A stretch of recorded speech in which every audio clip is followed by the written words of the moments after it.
Hello and नमस्ते तपाईहरु सबैलाई हाम्रो YouTube च्यानल सुधीर क्रिएसन्समा स्वागत छ।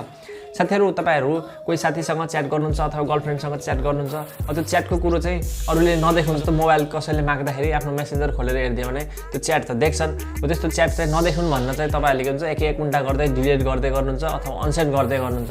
त्यो गर्दाखेरि के हुन्छ तपाईहरुको धेरै टाइम पनि लाग्छ, तपाईहरुले एकदम झ्याउलो पनि लाग्छ।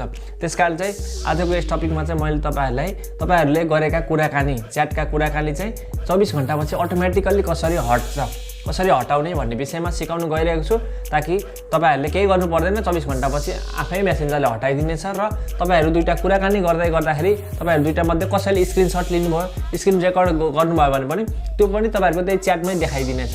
YouTube को स्क्रिनशट अथवा त्यो फ्रेन्ड 2 को स्क्रिनशट भनेर यसरी देखाइदिएपछि ए उले स्क्रिनशट गरेछ है मेरो मेसेन्जरको च्याट भन्ने पनि थाहा हुन्छ। हो यस बारेमा चाहिँ तपाईहरुले आजको यस टपिकमा भन्न गइरहेको छु। तपाईहरुले भिडियोलाई अन्तिमसम्म हेर्नु होला। साथीहरु सर्वप्रथम मेसेन्जर एप्लिकेसनलाई खोलौं।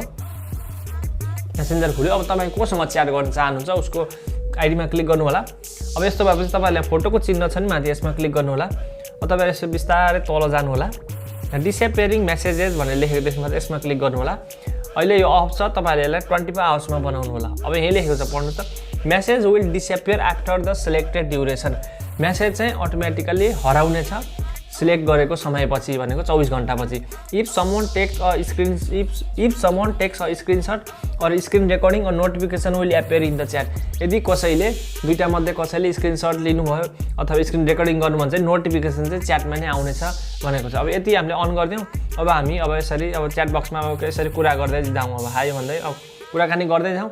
अब के हुन्छ यो मेसेज हाम्रो अहिले भएका यी सबै कुराकानी छ नि हाम्रो च्याट इनसम्म कुराकानी सबै 24 घण्टापछि हट्ने छ। जस्तो अब म एउटा स्क्रिनशट लिएर देखाउने छु। हेर्नुस् YouTube को स्क्रिनशट भन्यो नि मैले स्क्रिनशट लिए YouTube को स्क्रिनशट भने मेरोमा देखाए उसकोमा पनि नोटिफिकेसन जान्छ यसरी दैट सुधीर 2 को स्क्रिनशट भन्ने यसरी नै जान्छ र उताको साथीले पनि यसरी स्क्रिनशट लिनुभयो अथवा स्क्रिन रेकर्डिङ गर्नुभयो भने यसरी नै मेरोमा पनि त्यो फ्रेन्ड 2 को स्क्रिनशट भन्ने यसरी आउँछ। यति भएपछि के हुन्छ हामीले मेसेज घरिघरि डिलिट गरिरहनु पर्दैन र हाम्रो च्याट बक्समा भएका गोप्य कुराकानी अर्को साथीले पनि स्क्रिनशट गरेको छैन भन्ने पनि थाहा पाउन सकिन्छ। आशा छ साथीहरु तपाईहरुलाई यो भिडियो मन पर्यो होला। भिडियो मन परे लाइक कमेन्ट शेयर गर्नु होला र च्यानललाई सब्स्क्राइब गरेर छेउमा रहेको बेल आइकन दबाएर अल बनाइदिनु होला ताकि मैले हालेका भिडियोजहरु तपाईहरुका मोबाइलमा पहिले नै आउनेछन् र तपाईहरुले यस्ता टिप्सहरु तपाईहरुले पहिले नै प्रयोग गर्न पाउनुहुन्छ। महत्त्वपूर्ण जानकारीहरु पहिले नै पाउनुहुन्छ। यति भन्दै तपाईहरुको सामबाट आजको दिनलाई बिदा लिन चाहन्छु। हस्त नमस्कार, शुभ दिन, जय होस्, जय नेपाल।